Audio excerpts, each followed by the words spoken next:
تک جسمانی بیماریوں کا تعلق ہے تو اللہ سبحانہ تعالیٰ نے ان کے لیے زمین سے چیزیں پیدا کی جن میں انسان کے لیے شفا رکھی، اور جہاں تک روحانی بیماریوں کا تعلق ہے تو اللہ سبحانہ تعالیٰ نے ان کی شفا کے لیے قرآن نازل کیا۔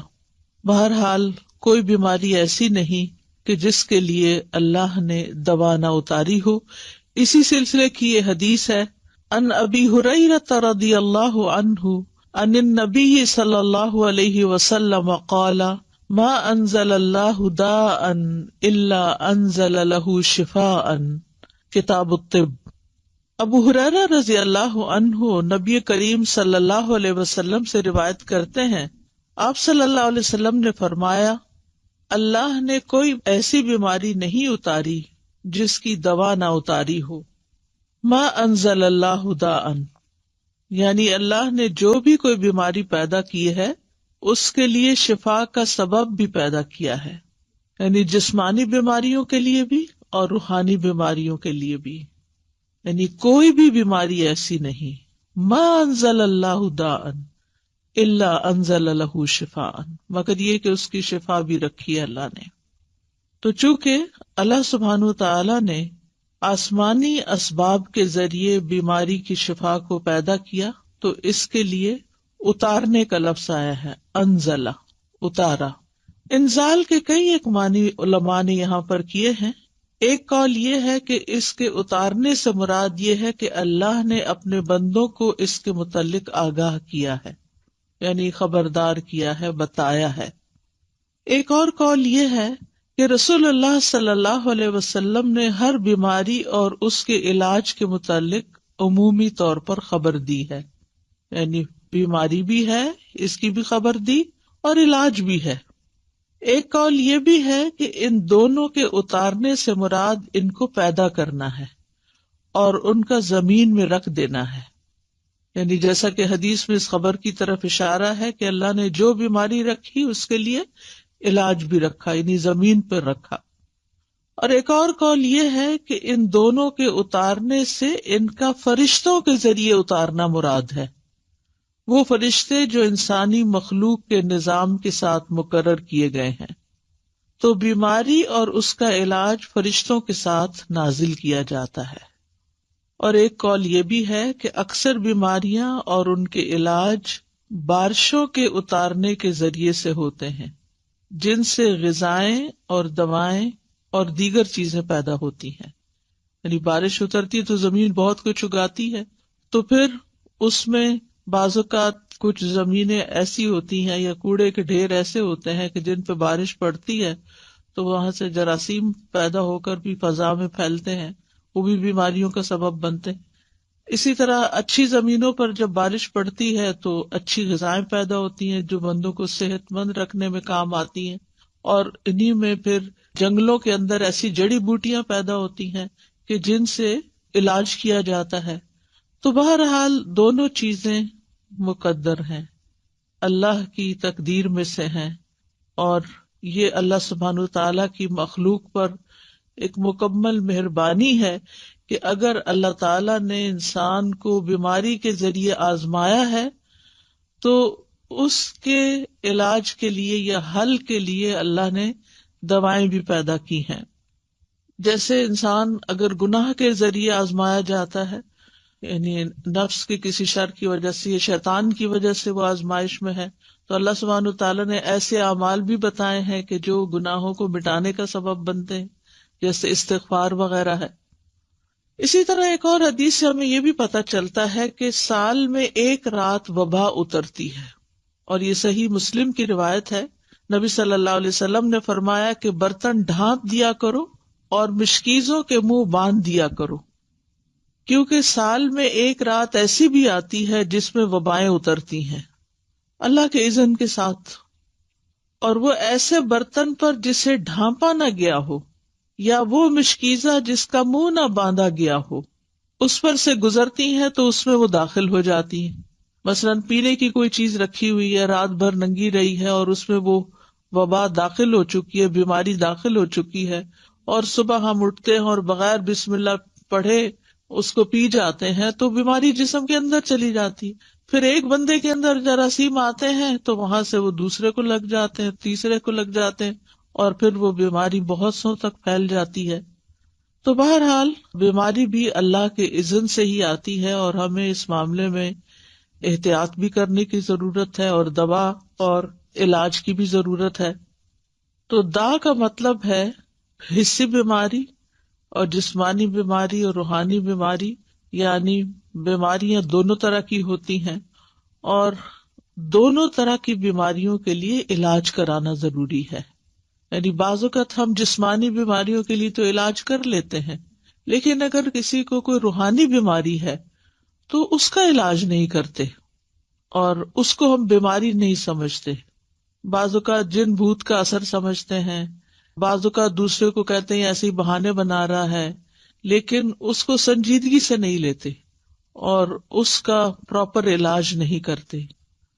اسی طرح یہ ہے کہ انسان کا دل بھی بیمار ہوتا ہے، یعنی جو روحانی بیماریاں ہیں یا قلبی بیماریاں ہیں ان میں انسان کا دل بھی بیمار ہوتا ہے، اور دل کی بیماری دل کا ٹیڑھا ہونا ہے، اور اس کو اللہ کے دین کی طرف لانا ہی اس کو معتدل کرنا ہے اور اس کا علاج ہے. تو دلوں کا علاج اللہ کی کتاب اور اس کے رسول صلی اللہ علیہ وسلم کی سنت کی طرف لوٹنا ہے. جیسا کہ اللہ عز و جل کا فرمان ہے، یا ایھا الناس قد جاءتکم موعظۃ من ربکم وشفاء لما فی الصدور وہدی ورحمۃ للمؤمنین. اے لوگو، بے شک تمہارے پاس تمہارے رب کی طرف سے عظیم نصیحت اور اس کے لیے سراسر شفا جو سینوں میں ہے، یعنی سینوں میں دل ہے اور دل کے اندر جو بھی تکلیف ہے، اور ایمان والوں کے لیے سراسر ہدایت اور رحمت آئی ہے. تو اس لیے قلبی بیماریوں کا علاج، دل کی بیماریوں کا علاج، روحانی بیماریوں کا علاج قرآن سے کرنا چاہیے، کیونکہ خود قرآن نے خبر دی ہے کہ وہ شفا ہے، شفاء لما فی الصدور، جو سینوں کے اندر ہے. اور اللہ عز و جل کی کتاب سے زیادہ افضل کوئی چیز نہیں کہ جس کے ساتھ انسان اپنے دل کا علاج کر سکے، لیکن اس کے لیے ضروری ہے کہ اخلاص کے ساتھ اس کی قرأت کرے، اس کو پڑھے، اس میں غور و فکر کرے، اور کسی بھی قسم کا اس کے ساتھ ایک تعلق قائم رکھے. اسی طرح بعض اوقات پورا قرآن اگر نہیں بھی پڑھتا یا بہت زیادہ تلاوت مریض نہیں بھی کر سکتا تو قرآن مجید سے سلیکٹڈ آیات بھی اس کو پڑھنے کے لیے دی جا سکتی ہیں. مثال کے طور پر آیت کریمہ جو ہے لا الہ الا انت سبحانک انی کنت من الظالمین، یہ قرآن کی ایک آیت ہے، اور اس میں یہ بھی ہے کہ کذالک ننجی المؤمنین، کہ ہم باقی مومنوں کو بھی ایسے نجات دیتے ہیں جیسے یونس علیہ السلام کو اس آیت کے پڑھنے کی وجہ سے نجات دی. تو اس لیے وہ ایک آیت کو بھی اگر کئی دفعہ دہراتا ہے تو اس میں کوئی حرج کی بات نہیں ہے، کیونکہ قرآن و سنت سے غم اور رنج کا علاج یہ آیت کریمہ کی شکل میں ثابت ہے. لیکن ایک بات یاد رکھیے کہ تجربہ نہ کیجیے کہ اچھا اگر قرآن شفا ہے، میں ذرا ایکسپیریمنٹ کر کے دیکھتا ہوں کہ میری اس بیماری میں قرآن کے پڑھنے سے شفا ہوتی ہے یا نہیں. تو ایسے لوگوں کو شفا نہیں ہوتی کہ جو تجربے کی غرض سے یہ کام کرتے ہیں. ہمیں پورے یقین کے ساتھ، ایمان کے ساتھ اس بات کو لینا چاہیے کہ اللہ تعالیٰ نے جب کہہ دیا قرآن شفا ہے تو پھر وہ شفا ہی ہے، اور اس کے ذریعے شفا حاصل ہوگی. بہرحال اس حدیث سے یہ بھی پتہ چلتا ہے کہ اللہ نے جو بھی کوئی بیماری اتاری ہے اس کی دوا بھی اتاری ہے، اور اگر دوا اتاری ہے تو پھر ہمیں کیا کرنا چاہیے؟ دوا لینی چاہیے، علاج کروانا چاہیے. بعض لوگ اپنی سستی اور کوتاہی کے باعث علاج نہیں کرتے، صرف اللہ پہ ڈال دیتے ہیں. اللہ تعالیٰ تو سبھی کچھ کر سکتا، اس کے لیے تو کچھ مشکل ہی نہیں، وہ تو اول درجے میں بیماری بھی نہ بھیجے آپ کی طرف. لیکن یہ ہے کہ دنیا چونکہ امتحان کے لیے ہے، اور اللہ تعالیٰ نے قرآن مجید میں ہمیں یہ بھی بتا دیا ہے کہ ہم تمہیں آزمائیں گے. تو لوگوں کے امتحان مختلف طرح سے ہوتے رہتے ہیں، اور اس میں مومن کا رویہ بالکل مختلف ہوتا ہے. مومن کے لیے بیماری اگرچہ ایک آزمائش ہوتی ہے، تکلیف ہوتی ہے، لیکن اس کے سبب اس کے گناہ دھلتے رہتے ہیں.